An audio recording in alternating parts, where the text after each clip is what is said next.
Bruce Lee, amazing Superman speed.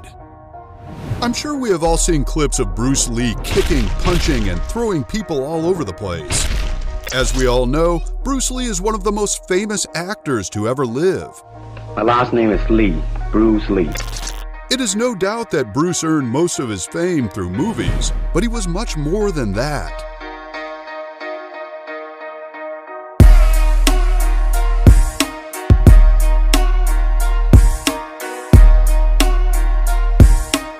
Bruce Lee was a martial artist, actor, dancer, instructor, and director. We need emotional content.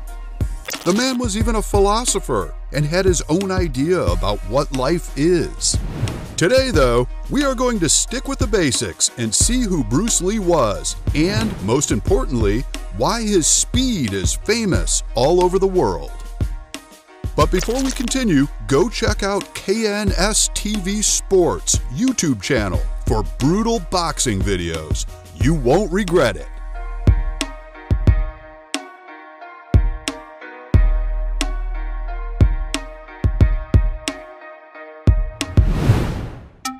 Bruce Junfan Lee was born in the hour of the dragon between 6 and 8 a.m. in the year of the dragon on November 27, 1940, at the Jackson Street Hospital in San Francisco's Chinatown. Bruce was the fourth child born to Li Hoi Chuen and his wife Grace Ho. He had two older sisters, Phoebe and Agnes, and an older brother, Peter, and a younger brother, Robert. Bruce's parents gave him the name Jun Fan, which was a female name. Bruce Lee's mother believed that their family was cursed, and so the curse will be passed down to the boy. The English name Bruce was given to the baby boy by a nurse in the Jackson Street Hospital, although he was never to use this name until he entered secondary school and began his study of the English language. I was born in San Francisco in 1940. I'm 24 right now. At the age of 3 months, Li Hoi Chuen, his wife Grace, and baby Bruce returned to Hong Kong, where Bruce would be raised until the age of 18. One of his early life achievements was winning the Hong Kong Cha-Cha Dance Championship in 1958 at the age of 18. You would not have really expected the world's greatest kung fu legend to be a cha-cha dancer, huh? That requires speed too, I guess. Do not worry though, he also won a boxing championship that year, but what he really excelled in was the Chinese art of Wing Gung Fu. When he started his martial arts journey, there was one very distinguishable thing about his style and abilities: his speed.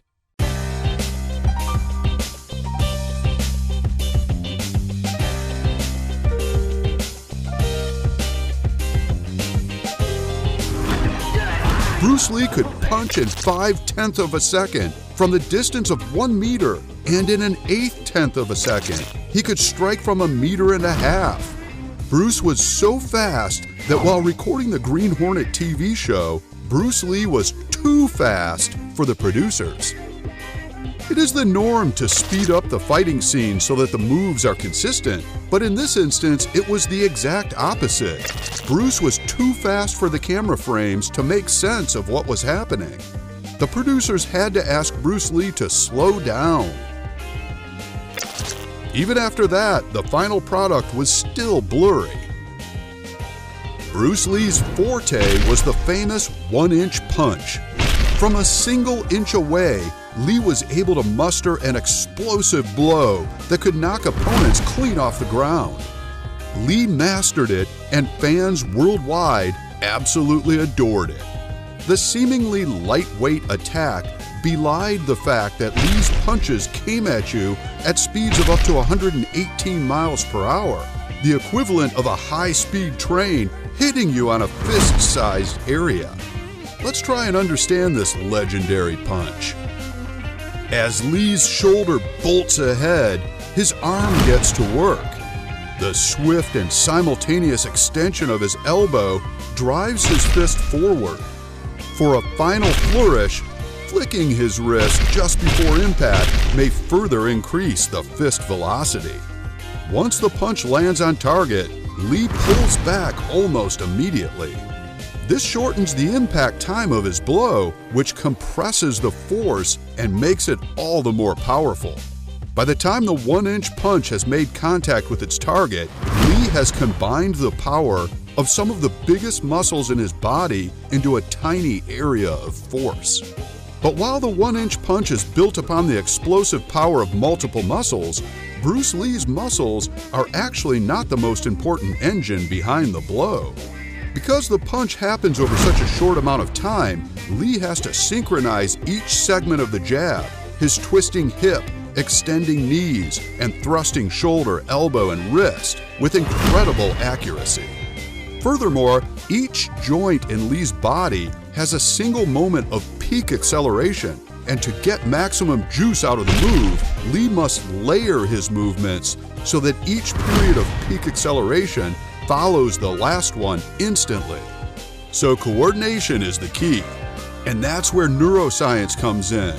The 1-inch punch is followed by the also famous 6-inch punch, and that has the same techniques at play, except with a 6-inch distance.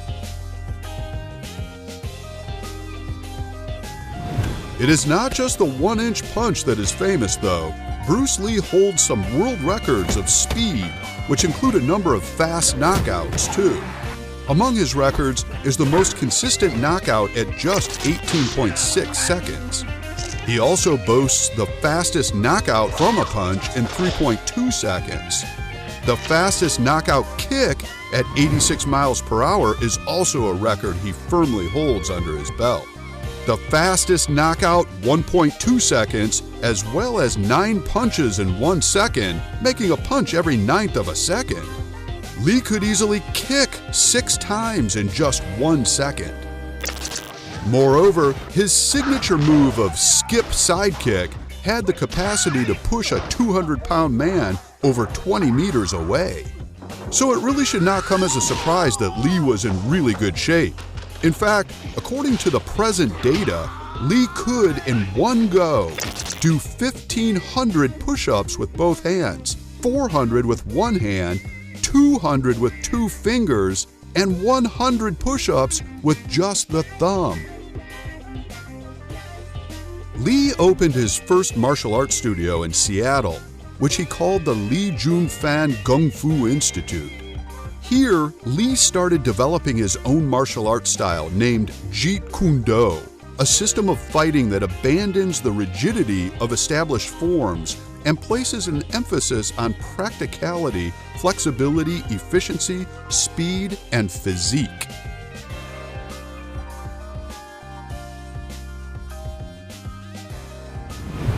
Bruce Lee, like every great man, was met with a lot of hate. Some leaders of big martial arts schools were against Bruce and called him to a meeting and told him to stop his martial arts lessons. Lee offered to solve this problem on the spot by dueling with any opponent they choose. If he lost, he would disappear forever, but he asked them to kneel before him if he won. Lee came out to be victorious. However, the opponent dishonorably kicked Bruce in the back. After the fight, Lee was hospitalized with a broken spine. He couldn't even stand up. The doctors said it would be impossible for Bruce to go back to normal, but against all odds, Lee developed his own methods to heal his body. Soon, he was kicking and punching again.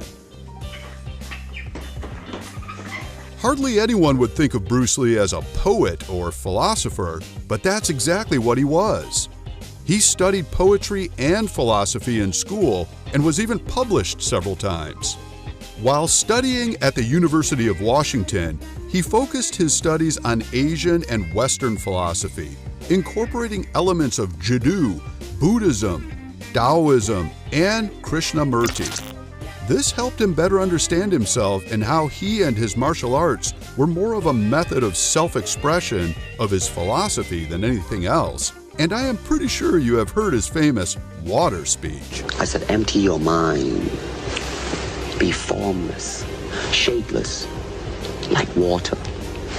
Now you put water into a cup, it becomes the cup. You put water into a bottle, it becomes the bottle. You put it in a teapot, it becomes the teapot. Now water can flow or it can crash. Be water, my friend. His last movie, Enter the Dragon, was due to premiere at Hollywood's Chinese Theater in August of 1973. Unfortunately, Bruce would not live to see the opening of his film. On July 20th, 1973, Bruce had a minor headache. He was offered a prescription painkiller called Equagesic. After taking the pill, he went to lie down and lapsed into a coma. He was unable to be revived. Extensive forensic pathology was done to determine the cause of death, which was not immediately apparent. A 9-day coroner's inquest was held with testimony given by renowned pathologists flown in from around the world. The determination was that Bruce had a hypersensitive reaction to an ingredient in the pain medication that caused a swelling of the fluid on the brain, resulting in a coma and death.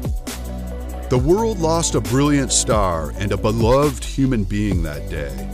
There is no doubt that there will not be another man like him. His spirit remains an inspiration to untold numbers of people around the world. And that's all for this video. Remember to go subscribe to KNSTV Sports YouTube channel for some awesome boxing videos. Thanks for watching.